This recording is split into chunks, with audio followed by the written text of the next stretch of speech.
Hello guys, ako si Michelle, domestic helper dito sa Hong Kong. Iukwento ko sa inyo ang daily work routine ko ngayong 2026. At tips na rin guys para naman aware kayo at may idea kayo pag pumunta kayo dito sa Hong Kong at alam nyo kung anong buhay helper dito sa Hong Kong. Hindi lang kami helper sa bahay na amo namin. Mayroon din kaming mga alagang bata, isa, dalawa, tatlo, yung iba, more than 3. Pero karamihan isa, dalawa lang yung mga anak dito ng mga amo namin, ng mga employer. Nagluluto din kami, namamalansya, naglalaba, naglilinis sa bahay ng amo namin. Pero mas priority talaga namin yung mga bata, yung alaga namin.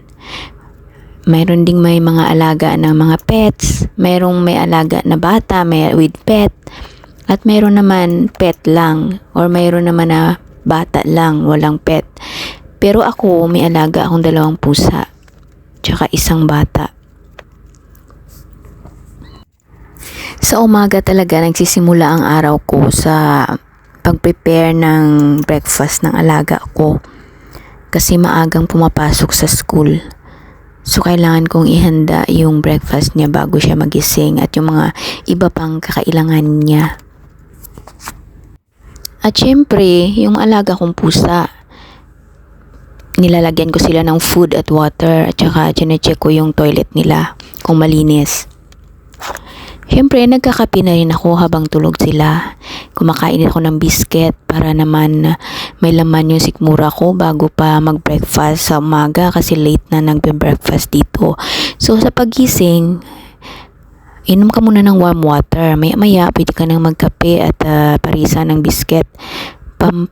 Muna ng laman ng sikmura. Or tinapay, kahit ano lang, basta pwedeng iparis sa kape or sa gatas na malamanan muna yung sikmura sa umaga.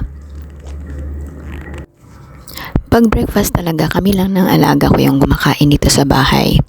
Yung amo ko, kung 2 hindi, doon na yan sila sa trabaho. Yung agahan dito, pinakasimple lang talaga. Tinapay lang yan. Itlog, yun, ganun. Depende sa amo, may mga amo naman na ready to steam na lang, yung mga siopaw na dito, mga tinapay, yung ganun. Depende sa amo, depende sa gusto ng alaga. Pero yung sa alaga ko, tinapay lang talaga yan, tsaka boiled egg, kasi gumiinom siya ng gatas sa umaga. Ganun kasimple dito.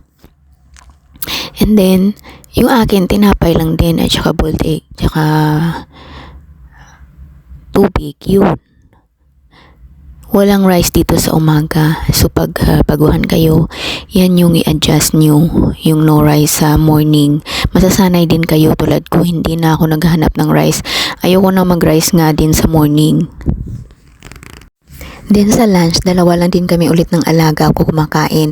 Bali yung mag-asawa sa gabi niyan sila sumasabay sa amin. Bali gabi lang talaga kami kumpleto. At sa gabi, rice na yan ang aming food.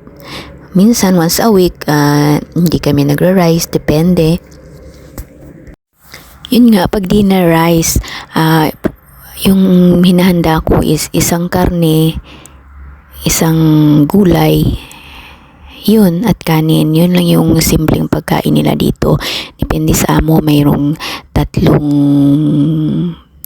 or 2 ulam, okay na. Pero sa akin, 1 ulam lang, tsaka 1 gulay, solved na yung mga amo ko. Siyempre, separate yung food ng alaga ko. Ako din yung namamalengke dito. Pero siyempre, sinusulat ng amo ko.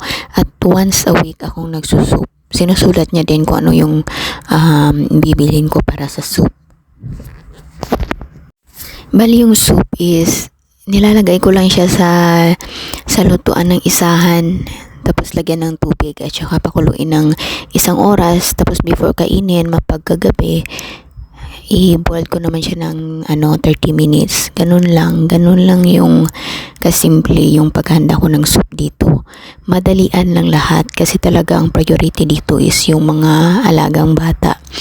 Bali, hatid sundo yung mga alagang bata dito. Ikaw maghatid, ikaw din magsusundo, or yung amo mo ang maghatid, ikaw magsusundo. Depende sa setup nyo ng amo nyo. Pero yung iba, nag-i-school bus, pero kailangan pa rin hintayin sa bus stop.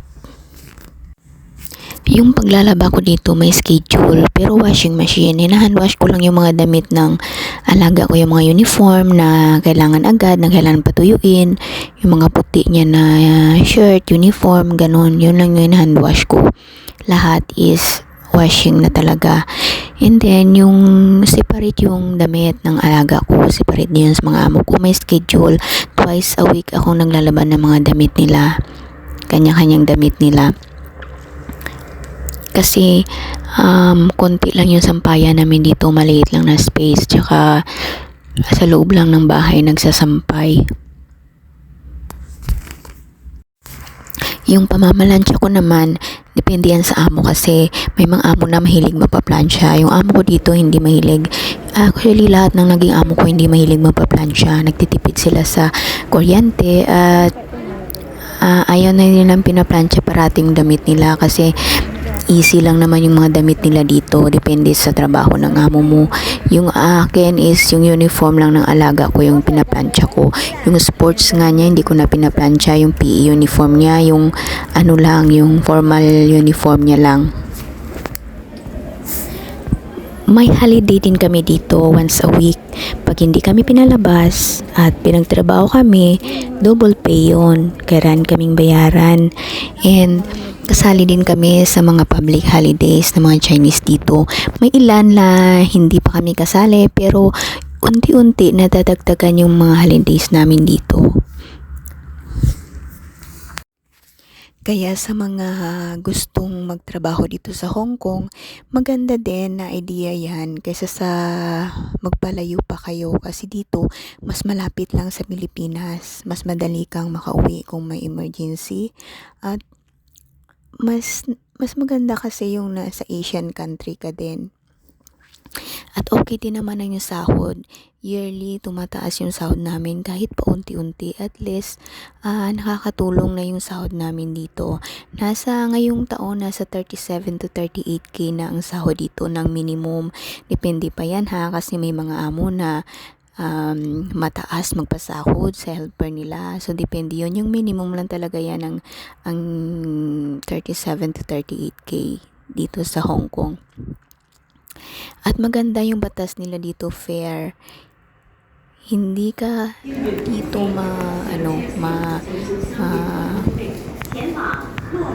basta tandaan nyo, dapat mahaba ang pasensya at willing kang matuto, fast learner, para tatagal ka dito.